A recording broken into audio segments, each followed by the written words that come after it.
All right. Right hemisphere disorder. Okay, this one is hard. I feel like this is probably one of the harder disorders to kind of wrap your head around. It's not common, and I do think, my personal opinion, that this might be underdiagnosed. So I do feel like it's maybe a little bit more common. It's just not always caught. So there's some good information on ASHA. So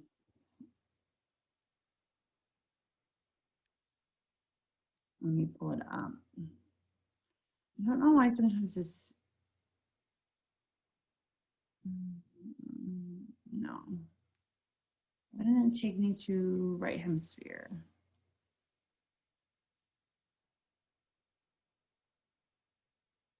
One second.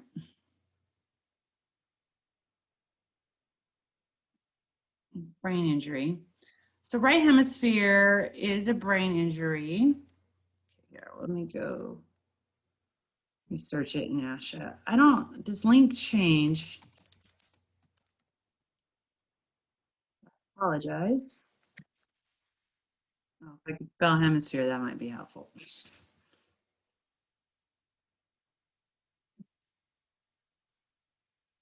Okay.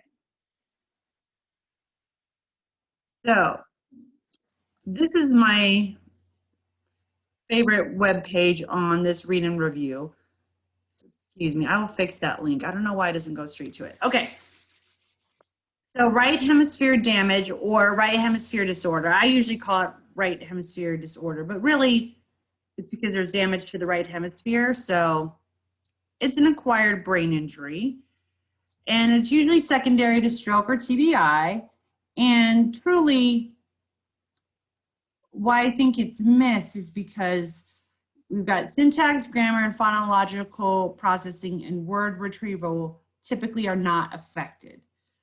So some of the classic signs of aphasia, that kind of thing, we don't always see with right hemisphere damage.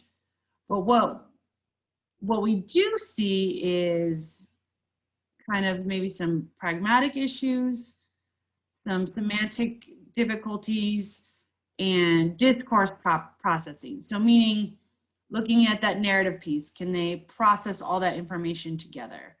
So other things also start to show, but what we see a lot with this group who have right hemisphere damage is a lot of pragmatic issues, but we also see attention, memory, executive function.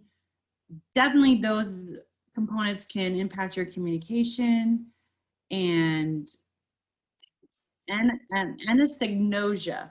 I'm not sure I said that correctly, but basically the biggest challenge with right hemisphere disorder is they don't see that there's a problem. They don't see that there's any deficits going on.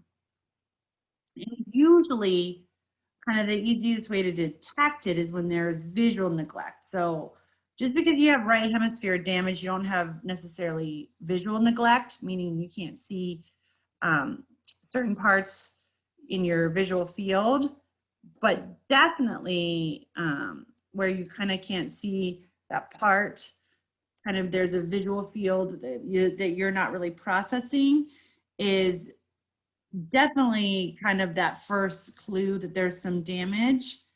And basically, I think they have to be with people that know them really well to kind of pick up on these deficits.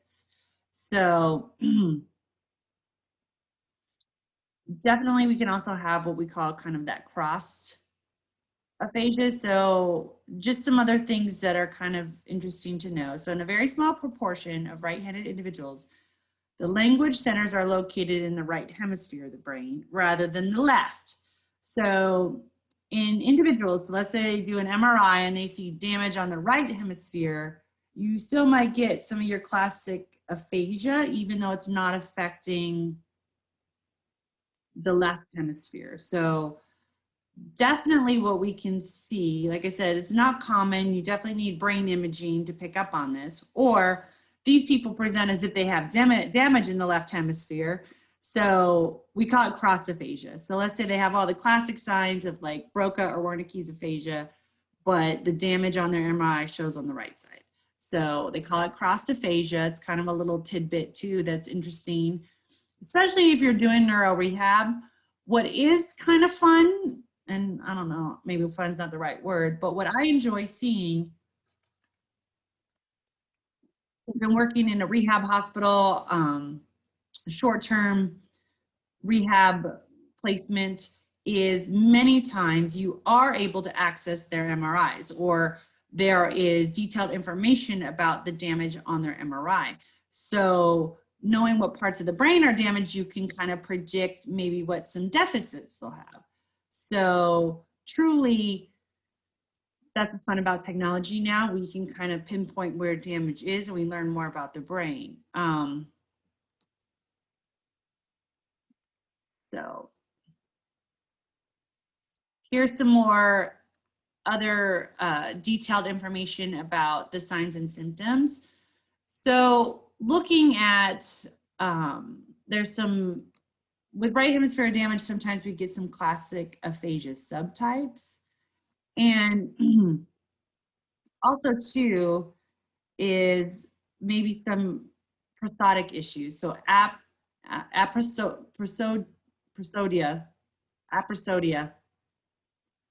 I don't do it quite as well as the East Coast people. They pronounce it a little bit different than me, but reduction or absence of normal pitch variations. So kind of that monotone. So sometimes after, let's say somebody had a car accident and we're seeing some of this prosody, so there's not any variation in their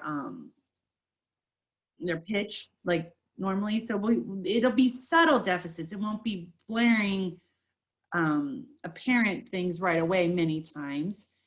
So, and then flat affects. So we definitely see kind of some of those reduced emotions. So monotone, reduced emotions, definitely not as animated maybe as they were before. So for instance, that happened to me. My husband would definitely know, because he always calls me the, the loud talker, and I'm constantly moving, and I don't think I have a good poker face by any means, but definitely I think my husband would notice if I had some of these challenges. So just some things, be kind of familiar with those discourse comprehension deficits as well as discourse production deficits. But again, what's kind of more apparent in that piece is kind of that impulsive kind of executive function deficits that we do see, and the pragmatic. And that's what we definitely can tell. So with classic aphasia, they can have some pragmatic difficulties too, but they're more aware of those. A lot of times in right hemisphere, they're not aware of some of their pragmatic difficulties.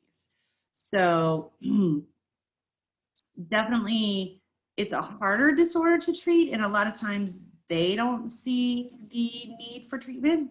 So that can be challenging from a therapist perspective if people aren't buying in that they're having difficulties. So that's what's the challenge, because I've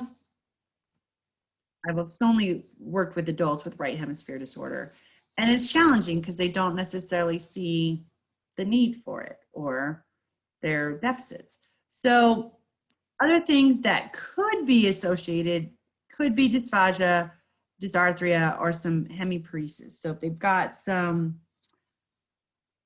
paralysis from their stroke or head injury or whatever, definitely it's easier to pick up on these because we see some of the other more telling signs of a injury to the brain. Now, other things too that we definitely work on with people with right hemisphere disorder is executive function. So organization, controlling impulses, keeping attention, those kinds of things definitely are important. And especially for adults, just their daily functioning lives. So we talk about treatment. So treatment can be restorative. And when we are talking about restorative, is we're trying to restore the impaired function. But a lot of times it's compensatory. So for me, doing adult neuro rehab, I think I'm usually kind of on the compensatory side of, we know we might not get full function or back to where we were before. So how can we compensate to the best of our abilities without sacrificing some of these things? So usually to me, it's a fine line between compensatory and restorative. But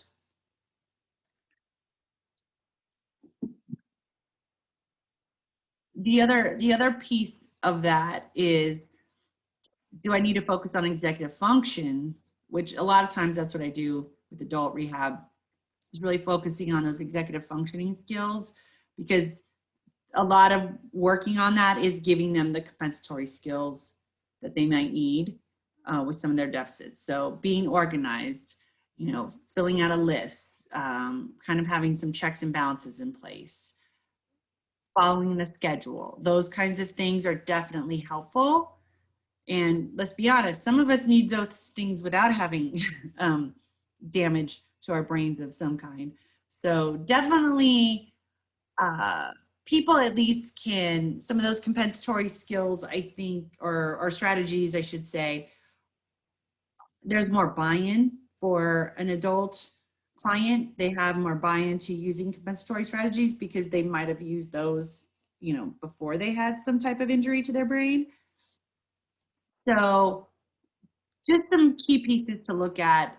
I feel like it is underdiagnosed, but now with, you know, almost everybody walking in, they might have some kind of injury, getting an MRI, looking at the brain imaging is, I think we're catching it more and we're understanding it more.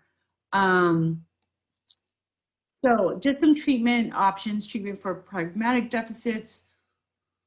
What we're really looking for too is, can they take a turn? Can they listen? Can they help reduce the amount of times they interrupt?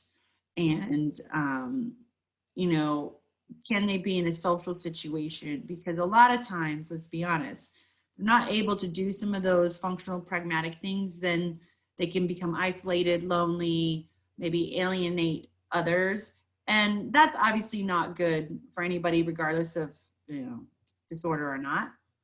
So just look at some of the treatment, be familiar, and I will reset this, the link. But if you're on the ASHA website, just type in right hemisphere. This all should come up. And when we're looking at attention, memory, and executive function, and you can look at kind of those direct approaches. Somebody was asking about computerized attention training programs. I know there are a few. I have not been trained or used one. I think kind of occupational therapy is more up to date on some of those, and psychology. But there are some real, what I would call commercialized attention, but they're made for brain injury. They're made for somebody who's sustained a brain injury, not necessarily for somebody with attention deficit disorder. So two people kind of asked some questions related to that. So I just wanted to clarify. Those types of programs are really more geared for somebody who's had a brain injury, not for someone who has attention and focus issues because of, you know, autism, ADHD, one of those types of disorders. So metacognitive and compensatory strategies. Obviously, I feel like this is where I have been the most successful, and I feel the client support system and other, you know, key people in their life might use these, have used these, can support somebody using these. Definitely, you know, back in a job, can you do these things to help you stay on track? And like I said, most of us have used these without having a brain injury. So it's easier to implement and support, and they have other people support it. It doesn't look different. It doesn't look out of the ordinary. Environmental modifications. So somebody was asking, what are some of the simple, basic things we do for environmental modifications? What I do want to say, when you look at each disorder, whether this is, you know, traumatic brain injury, right hemisphere disorder, in other type of disorders, hearing loss, basic language, or autism. When we're looking at environmental modifications, I feel like that's a very broad term, and there's not, I would say, one thing in particular. In a school base, we kind of have some basic things. You know, can they be seated away from distractions? Do they need to be near the teacher? Do they need to have visual reminders on their desk? What we're looking at environmental from an adult neuro rehab, we're looking at possibly the home setting. So what do they need in the kitchen? What do they need in the bathroom? And a lot of times we work in conjunction with occupational therapy in this regard, or physical therapy. What do you need in each setting? So home, that might be the kitchen, the bathroom, their home office, their bedroom, their garage, their backyard, whatever that is, to help them with, you know, manage those tasks in those settings. Work might have a completely different environmental modification needed. So truly, it is individual, and there might be several different environments that we are doing environmental modifications for them.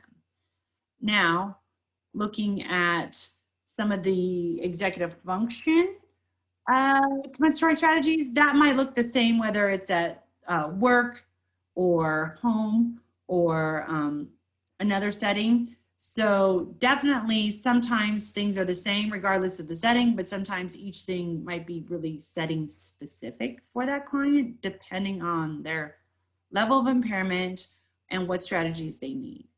So really looking at that, and each person's individual. And for instance, sometimes, let's say you're doing home health. So this really occurs a lot when we're doing, they're out of the hospital, they're back at home, now they're getting some in-home rehab. Okay, what are the things we need to do? What do their spouse, significant other, family members report that the person's having difficulty with? Or let's say, you know, setting up a thing for laundry. Lord help me, if something happened to me, I don't know if my family would ever get, you know, another clean item, towel, sheet, bed sheet, whatever, because I think I'm the only person in the house that knows how to do laundry. But let's say I had a head injury, my house, that's really my tasks that I do. And, you know, I'm physically able to do it, but it's like sequencing, sorting, all those things. What kind of things might I need in that setting to help me with a task I generally do? Or is it just maybe this is not a task you're going to do anymore, you're going to do something else? So kind of problem solving through those day-to-day tasks is a lot of what we do in home health rehab. What kind of things do I need in place to help me remember? And then also their safety. Do they need reminders to turn on the heat, turn off the heat, turn on the oven, turn off the oven, you know, set the coffee pot, or turn off their their straightener. I did work with and I say young, and I mean she was younger than what I was used to, and she was, you know, in her mid-30s. She had had a significant car accident, and she was a hairdresser, and she had a significant amount of you know, hairstyling tools, and she could still do all that. She had all, she didn't have a lot of motor challenges, but it was the sequencing of things and remembering the order of stuff. And just, I remember going to her house, and you know, she had like several burn marks from where she left a straightener, a curling iron, something else on, and just, you know, her spouse and even her young daughter was like, you know, my mommy needs help like remembering all these things. So just kind of coming up with a system for this woman, and, you know, hair products and what goes, you know, her husband was saying she forgot the order of shampoo and then conditioner. So he was really worried about her returning to work. And so some things, you know, it's specific to the client. So I never thought I'd be really, you know, making some like schedules, picture things for shampoo, conditioner, you know, all the foreign words for conditioner, all the foreign words for shampoo, and those kinds of things. So again, that's where you talk with the supervisor. Hey, I have this client. Here are some of the challenges. What do you suggest? And a lot of times we do take input from their support system, their family in that, and a lot of setting up those environmental things we do in home health. So those are just some different settings, and I do find it, like I said, fun's maybe not the right word, but I do find it interesting to learn about the type of injury, where it is in their brain, and then what are the symptoms we're seeing? What are they presenting with? So other thing too is awareness. So definitely with right hemisphere is helping them understand and be aware of the deficits, because they don't view them as deficits and why those might be deficits or challenging, or now they didn't have this issue, now they're having certain issues. So really helping, and this is truly anybody with a head injury, the awareness, that self-awareness piece can be hard. And definitely also, I think as a therapist, you sit there, you don't want to pick apart somebody, or I think sometimes it can be viewed criticism, that kind of thing, and not necessarily always taken as constructive. So how do we help somebody develop self-awareness? And that sometimes makes you really think it's a challenge sometimes for us as therapists, or for a particular person, helping them understand that's where adult rehab gets challenging. Okay, how do I help this person be more self-aware when they've not needed to or already had those skills? And then also, what is the cueing system? How much support and things are they going to need in the long term? So truly, I find this disorder fascinating, and I find it very fun. It's kind of a fun problem solving. So those of you who like problem solving and really kind of thinking outside the box, the adult neuro rehab might be your thing. So definitely some things to think about as far as what do you like treating.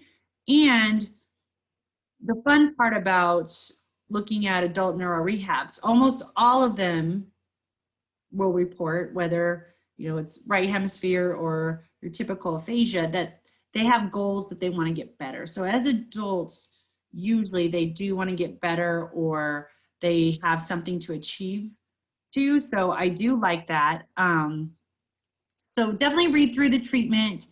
Really helpful information. I think it really breaks it down nicely in on the asha.org, right hemisphere damage.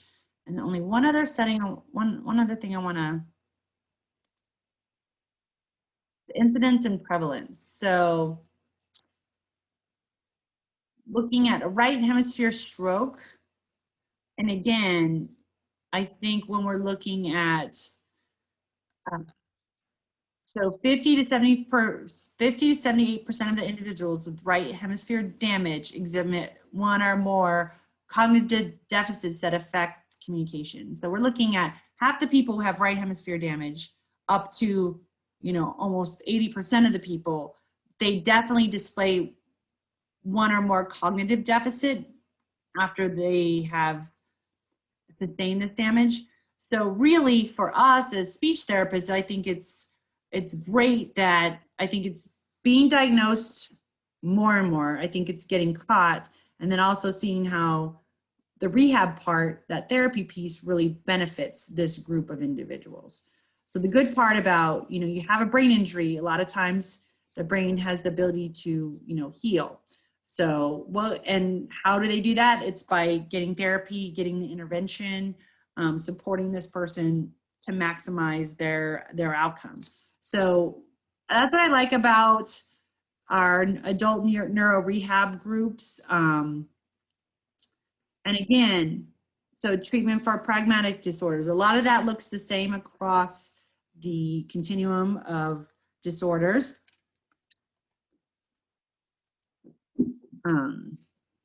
Prosody, just to remember, prosody is kind of that pitch variation. So somebody with poor prosody is monotone. So I think sometimes prosodic deficits, what does that mean? So really looking at, and then their voice isn't really conveying emotion. So that might be some different strategies to help a person convey their emotions if they have that deficit.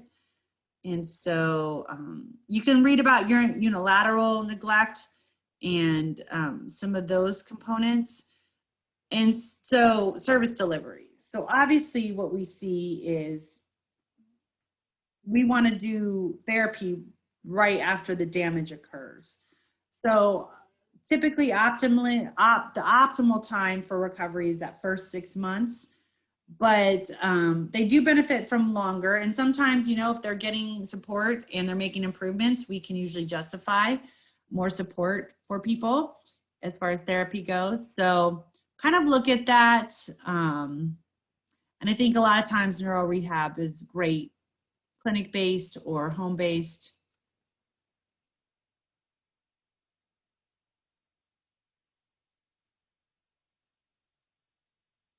So I didn't do that. I should have done the presentation. I didn't. Sorry, I really wanted to talk about that web page. I feel like it gives you all the information you need.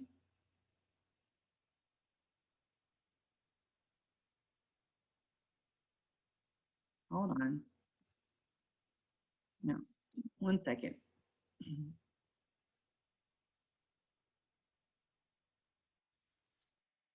Okay. I just want to talk about transgender voice therapy. Like I said, right hemisphere is really fun. I really like it. I have not had a lot of experience in transgender voice therapy. There is an observation about it. So, where is it? ASHA website. So here's where, and this has been updated fairly recently. So a lot of what we do for voice, and you'll find people who kind of specialize in this. So for a woman transitioning to be a man, a lot of times they take hormones and it naturally changes their voice. And a lot of times we're looking at from a transgender component of therapy is where maybe you have a male who's transitioning to female and they want to sound more feminine. So there are some strategies.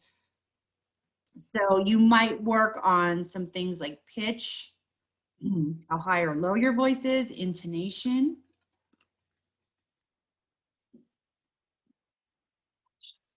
Not to mention speaking through a mask all day, it's definitely affected my pitch and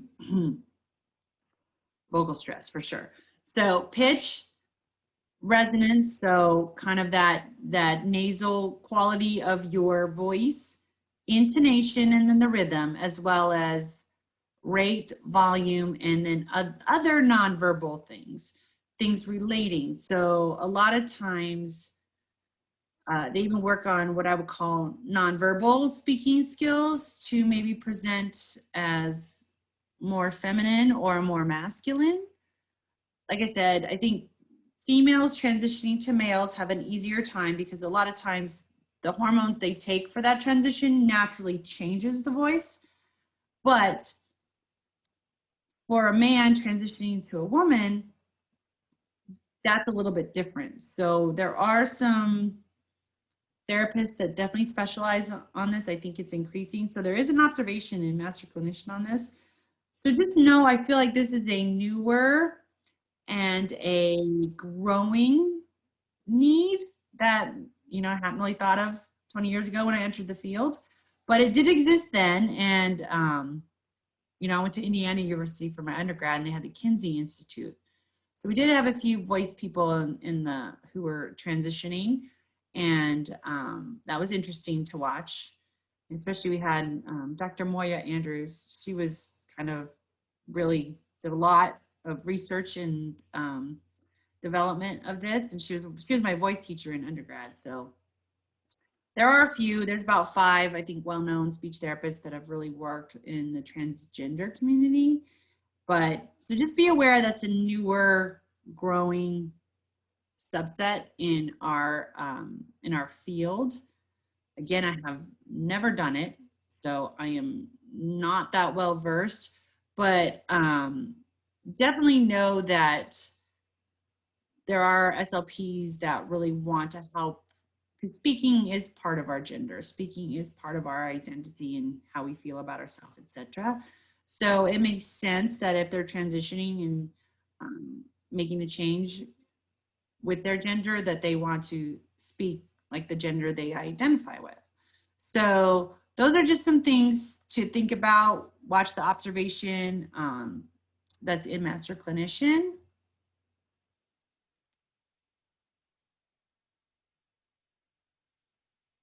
And there's this one I think was good. Yeah, so this one I liked it. I did like this article, kind of shows how, speech therapy and transgender, how that is important. And I think this is really written through the transgender community, through their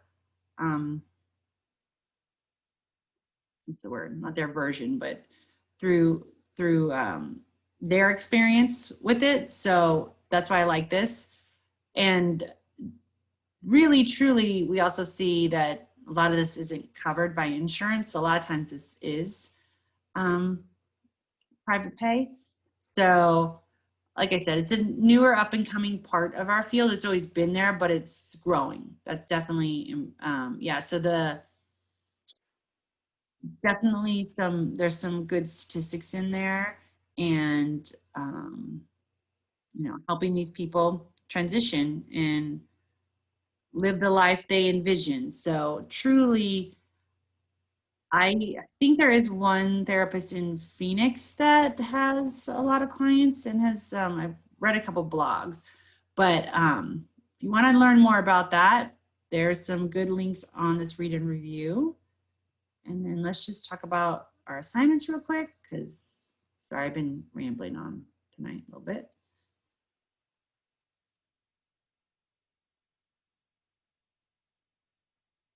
Okay, so there's a right hemisphere video reaction, a transgender voice therapy observation, and then an assessment and a read and review. So the assessment is just on right hemisphere disorder. I don't have any questions about transgender voice therapy in that assessment. So just an FYI, somebody else asked that question too. So hopefully no other questions. I appreciate you guys joining me and listening to me. And I'm super thankful. My children are now in bed, not screaming outside my door. Any other questions?